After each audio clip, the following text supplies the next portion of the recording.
গ্রাম ভিত্তিক অনেক সুদখোর দেখা যায়, তারা চড়া মূল্যে সুদে টাকা দেয়। ক্রেডিট কার্ডও বর্তমান ডিজিটাল সুদের মেশিন।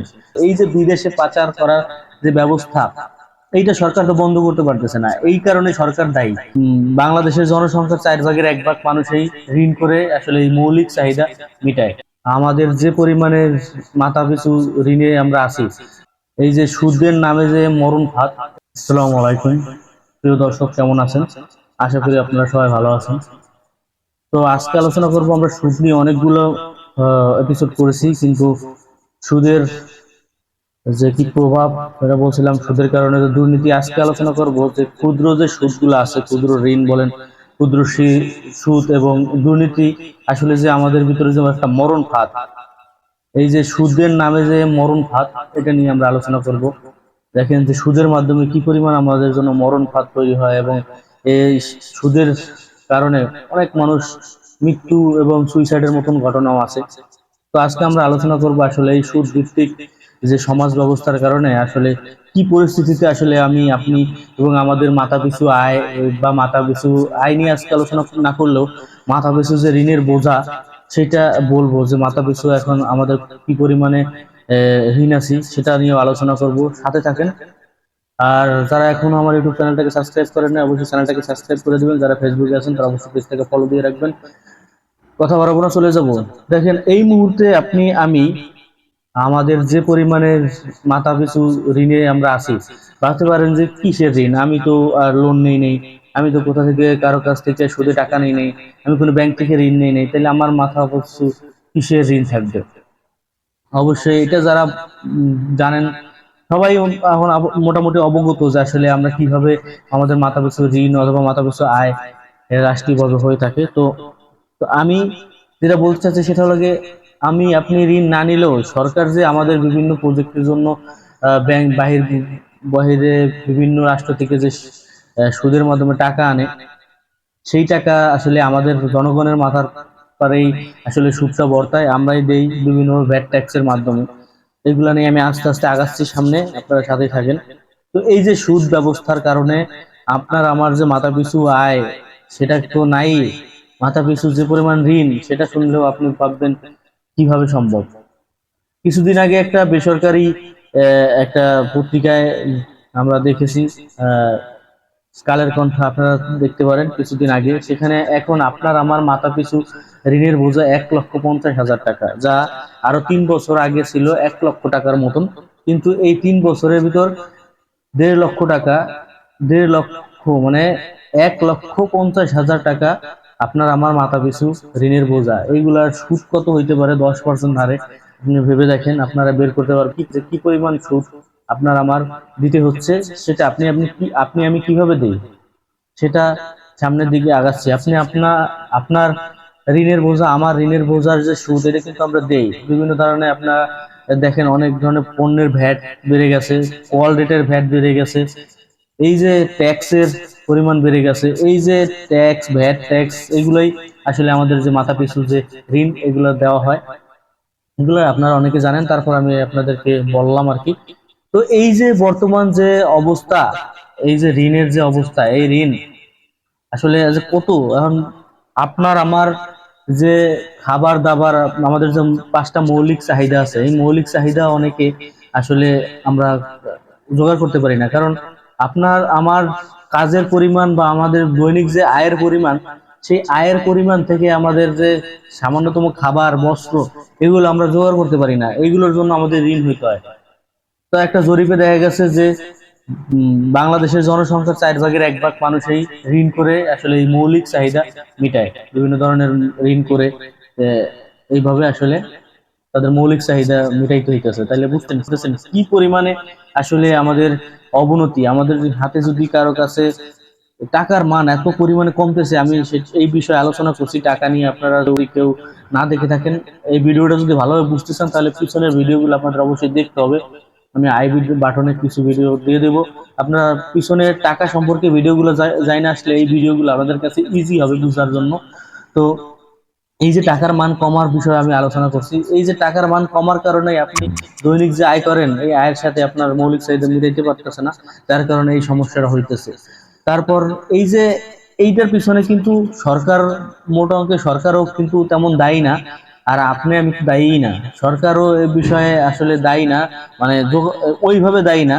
আসলে সরকার ব্যর্থ এই জায়গা যে এই যে বিভিন্ন ধরনের, আপনারা আমি জানি, অনেকেই জানি যে প্রায় অনেক বছর আগে, প্রায় 2012 সালে এরকম যে বড় বড় যে গ্রুপ কোম্পানি ছিল, যেমন হলমার্ক, এই যে এদের মতন কোম্পানি, এরা প্রায় 4,000 কোটি টাকার মতো ঋণ খেলাপি, এরা টাকা দেয় নাই, ব্যাংক থেকে ঋণ নিয়ে সেই টাকা বিদেশে পাচার করে দিছে। এরা ভ্যাট ট্যাক্সও দেয় না। এরকম আরো আছে, বিসমিল্লা কোম্পানি, বিসমিল্লা গ্রুপ, এগুলো জানে না, এরাও ব্যাংক থেকে বিভিন্নভাবে ঋণ নিছে। ঋণ নেওয়ার পর কি করছে, এই টাকাগুলা ব্যাংকে আর ঋণ সুদ পরিশোধ করে নাই, টাকা পরিশোধ করে নাই, সব টাকা সবই তারা বিদেশে পাচার করছে। এই যে বিদেশে পাচার করার যে ব্যবস্থা, এইটা সরকার তো বন্ধ করতে পারতেছে না, এই কারণে সরকার দায়ী। তাছাড়া সরকার কম বাড়ায় নাই, কিন্তু বাড়াইছে, তার যে ব্যবস্থা, সে পদক্ষেপ নিতে পারে নাই, সে ব্যর্থ। এই কারণে আসলে এই যে এখনো বর্তমানে, এই যে বর্তমান সাম্প্রতিক সময়েও কিন্তু অনেকেই টাকা বিদেশে পাচার করে, আপনারা জানেন, বিভিন্ন ধরনের মাধ্যমে গোল কিনতে যে ধরা খায়, যে আসলে দুর্নীতি, এরা বিদেশে টাকা পাচার করে। আমি এইসব বিষয়ে গেলাম না। তো এই যে টাকা পাচার, ভ্যাট ট্যাক্স দেয় না, টাকা পাচার করছে, এই যে টাকা পাচার করার কারণে কিন্তু আপনার আমার টাকার মান কমে গেছে। কারণ টাকা পাচার করলে বাংলাদেশে টাকার সংকট দেখা দেয়, আর আপনি যত টাকা চাহাবেন তত টাকার মান কমবে, এটা আমি আগেও বলছি। তো এই যে টাকার মান কমলে পর আপনার আমার যে দৈনিক যে আয়, এই আয়ের মান তো কমে যাইতেছে। টাকা ঠিকই আছে, কিন্তু আয়ের মান কমে যাইতেছে, মানে আমি যে কামাই করতেছি, আমার 100 টাকা নাই, কমে যাইতেছে। তাই এই যে কমার যে কারণে প্রোডাক্টের দাম তো আর কমতেছে না, প্রোডাক্টের দাম বাড়তেছে। তা কিভাবে এই যে মানুষ ঋণ করে খাবার করতেছে, বা মৌলিক চাহিদা বেরিতেছে, এটা আপনারা বুঝতে পারতেছেন, ক্লিয়ার হয়েছেন। তারপর আরো আছে, যেরকম আরো আছে, যেমন বাংলাদেশে অনেক আগে থেকেই ক্ষুদ্র ঋণ ব্যবস্থা চালু হয়েছে, যেটা এনজিও বলেন, বিভিন্ন ধরনের ক্ষুদ্র ক্ষুদ্র যে ঋণ ব্যবস্থা। তারপর আরো আছে, যেমন গ্রাম ভিত্তিক অনেক সুদখোর দেখা যায়, তারা চড়া মূল্যে সুদে টাকা দেয়। এবং এমনও রেকর্ড আছে যে 5,000 টাকা থেকে 2 লাখ টাকার মতন দিছে, তারপরে তার সেই 5,000 টাকা, মানে 5,000 টাকার নিচে সেই 5,000 টাকা 2 লাখ টাকা দিয়েও তার ঋণ এখনো শোধ হয় নাই, এমনও নজির আছে। তো এই যে ব্যবস্থা, এই যে সুদ ভিত্তিক যে অর্থনীতি, এই অর্থনীতির অবনতি যতদিন না পর্যন্ত না হবে, এই সুদ যতদিন না পর্যন্ত বাংলাদেশ থেকে বিতাড়িত করা না যাবে, ততদিন পর্যন্ত সুদের এই যে চাপ, বা এই যে সাধারণ জনগণ কোনোভাবেই আসলে বাঁচতে পারবে না। এটা বাঁচার এখন বর্তমান যে অবস্থা, একেবারেই খারাপ অবস্থা। এই অবস্থা থেকে যারা নিম্ন মধ্যবিত্ত বা একদমই নিম্ন পর্যায়ের লোক আমাদের মতো, তারা আসলে কোনোভাবে বাঁচার মতন কোনো অপশন নেই। তারা সুদের জালে জড়াই গেছে, বিভিন্ন ভাবেই হোক, যেমনি হোক, সুদের জালে তারা জড়াই গেছে। এর ব্যবস্থা, একমাত্র ব্যবস্থা হলো এই সুদ ভিত্তিক অর্থনীতি, এটাকে দূর করা ছাড়া কোনো উপায় নাই। তারপর আরো হয়েছে যে এখন বর্তমানে ধরেন যে আপনি বলতে পারেন যে আমি তো ভাই ঋণ নাই, আমি কোনোখান থেকে ঋণ নেই নাই, আমি ঋণের সাথে কোনোভাবে জড়িত না। কারণ ওই যে 4 ভাগের 1 ভাগ হয়তো বা ঋণের সাথে জড়িত থাকতে পারে, আর 3 ভাগের ভিতর আমি ঋণ নেই নেই। তো এই যে যারা বলবেন, তারা আপনার জড়িত হয়ে গেছেন। এই জড়িত হয়ে গেছেন কিভাবে বুঝতে পারতেছেন? আমি তো যে টাকা পাচার যে পরিমাণ হইতেছে, এই টাকা পাচার করার কারণে হয়তো আপনি ঋণ নেন নাই, কিন্তু আপনি ভালো একটা জব করেন, সেখানে 30,000 টাকা বেতন পাইতেছেন, কিন্তু টাকা পাচার হওয়ার কারণে টাকা আবার ছাপাইতেছে। এই যে ছাপানোর কারণে যে টাকার মান কমে যেতেছে, আপনিও কিন্তু এর সাথে ভুক্তভোগী হয়ে গেছেন। তারপর গত পর্বে বলেছিলাম যে টাকার যে কি পরিমাণে সুদের কারণে যে প্রভাবটা হয়, বিভিন্ন ব্যবসায়ী সিন্ডিকেট, এই যে বর্তমানে যে সিন্ডিকেটের ব্যবস্থাটা, তারপর মালের ঊর্ধ্বগতি, হঠাৎ করে দাম বাড়াই দেয়, এইসবের পিছনেও এই সুদই জড়িত। এগুলো নিয়ে আমি অনেক যুক্তি দেখাইছি, আপনারা এগুলো পিছনে ভিডিওগুলো দেখলে আপনারা বুঝতে পারবেন যে আসলে আমি কি বলতে চাচ্ছি, অথবা সুদ এর জন্য কি পরিমাণে দায়ী। এই কারণেই সমগ্র মানুষই এখন সুদের সাথে জড়িত হয়ে গেছে। এই কারণে হযরত মুহাম্মদ সাল্লাল্লাহু আলাইহি সাল্লাম আমাদের একটা বলে গেছিলেন যে এমন এক সময় আসবে যে কোনো মানুষই সুদের থেকে, মানে সুদের সাথে সবাই জড়াই যাবে, একটু হলেও সুদের ধুলো বালিকণা জড়াই যাবে। সেই জামানায় আমরা এখন আছি, কারণ আমরা প্রত্যেকটা মানুষই সুদের সাথে কোনো না কোনো ভাবে জড়াই গেছি, না সাথে জড়িত না হইয়াও তার ধুলো বালি আমাদের গায়ে জড়াই গেছে।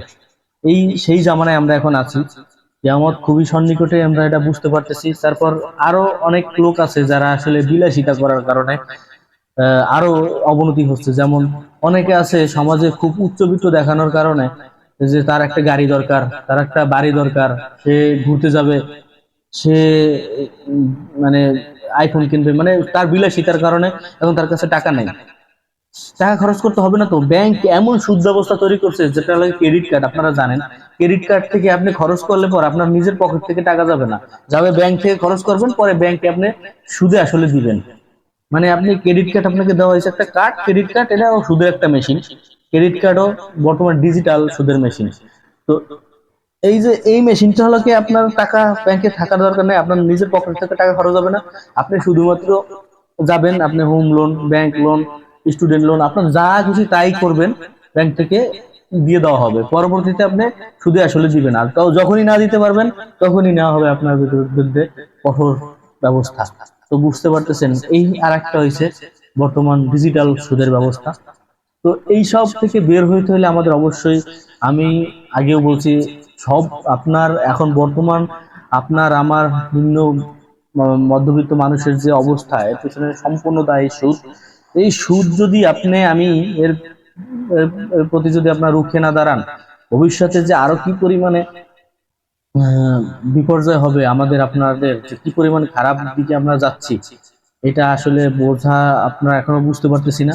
কিন্তু এখন অনেকেই এটা নিয়ে বুঝতে পারতেছে, কিন্তু এখন এমন একটা পর্যায়ে চলে গেছে, এখান থেকে বের হওয়ার মতো কোনো অপশন আমাদের নাই। কারণ সুদ ভিত্তিক লোনের সাথে সরকার এমন ভাবে জড়াই গেছে, যেখান থেকে সুদ থেকে বের হওয়া আমাদের পক্ষে সম্ভব না। আর আমরাও আস্তে আস্তে এমন ট্র্যাপে জর্জরিত হয়ে গেছি যে এই কারণে আপনারা অনেক নিউজ দেখবেন অনেক সময় যে এই ঋণের কারণে অনেকে সুইসাইড করতেছে। আস্তে আস্তে সুইসাইডের পরিমাণ, অর্থনীতিতে এমন খারাপ অবস্থা, বা এত পরিমাণে ঋণ হচ্ছে মানুষ যে সুইসাইডের পরিমাণ বেড়েই চলছে। এমন এক সময় দেখা যাবে যে প্রচুর পরিমাণে সুইসাইড হচ্ছে শুধুমাত্র এই ঋণের কারণে, যেটা আসলে আর সম্ভব না থামানোর, কারণ এটা আমরা ঢুকে গেছি, আমরা সুদের ট্র্যাপে জড়াই গেছি।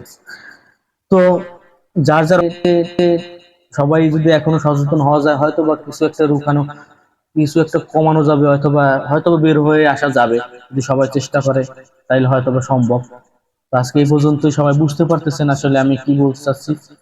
দেখা হচ্ছে পরবর্তী কোনো ভালো একটা মোটিভেশনাল কথা নিয়ে চলে আসবো। আমি মনে হয় সুদ নিয়ে অনেকগুলো ভিডিও করছি, তো দেখি এখন দুর্নীতি এইসব নিয়েও ভিডিও তৈরি করা উচিত। সুদ ভিত্তিক আরো যদি আপনাদের কোনো জানার দরকার থাকে তাহলে অবশ্যই কমেন্টে জানাবেন। আমি আপনাদের সুদ নিয়ে আরো অনেক যদি দেওয়া দরকার বুঝেন নাই, সেই সব কথাবার্তা আমি আপনাদেরকে বলার চেষ্টা করব। তো ভালো থাকবেন, সুস্থ থাকবেন, দেখা হচ্ছে পরবর্তী কোনো ভিডিওতে। সে পর্যন্ত ভালোই থাকবেন, সতর্ক হবেন, কারণ সতর্কতা খুবই দরকার। তো ভালো থাকবেন, সুস্থ থাকবেন, গুড বাই, টাটা।